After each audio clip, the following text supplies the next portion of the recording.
మీకు ఉద్యోగాలు వచ్చి తీరుతాయి. ఖచ్చితంగా 1,00,000 మందికి మన ప్రభుత్వంలో ఉద్యోగాలు కూడా కల్పిస్తామని చెప్పి నేను మీ అందరికి మనవి చేస్తా ఉన్నా. 1,00,000 మందికి ఉద్యోగాలు ఇస్తామని నమ్మించి గద్దెనెక్కిన కేసీఆర్ ఉద్యోగాలు అడిగిన పాపానికి ఉస్మానియా విద్యార్థులను లాఠీలతో కొట్టించిన ఉన్మాదం చూడుర్రి. అవసరం లేని ఉద్యోగాలు ఇచ్చి ఉద్యోగాలు ఇవ్వడం కోసం పెట్టం అధ్యక్ష, పెట్టం కాక పెట్టం, పెట్టం అధ్యక్ష, పెట్టం కాక పెట్టం.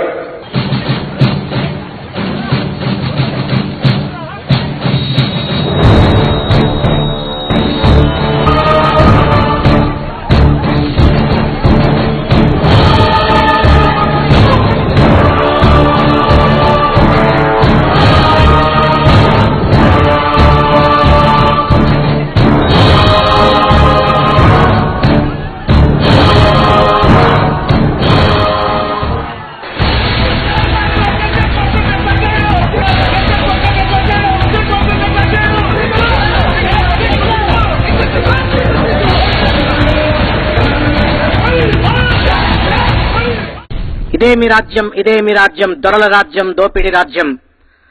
100 సంవత్సరాల నిండైన జీవితాలను తెలంగాణ కోసం ఆత్మ సంతర్పణ చేసుకున్న విద్యార్థి లోకానికి కేసీఆర్ మీరిచ్చే గౌరవం ఇదేనా?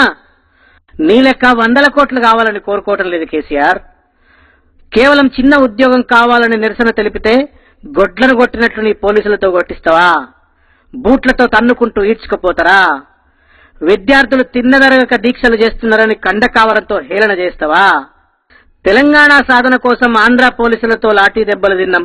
ఇవాళ తెలంగాణ వచ్చినాక కూడా నీ మొండి పాలనలో మళ్లీ దెబ్బలు తింటున్నాం. కేసీఆర్, కర్రు గాల్చి వాత ఎట్లా పెట్టాలో మాకు తెలుసు. ఉద్యోగాలు అడిగితే లాఠీలతో కొట్టిస్తావా? చూపిస్తాం మా తడాకా. ముందుంది ముసళ్ల పండుగ.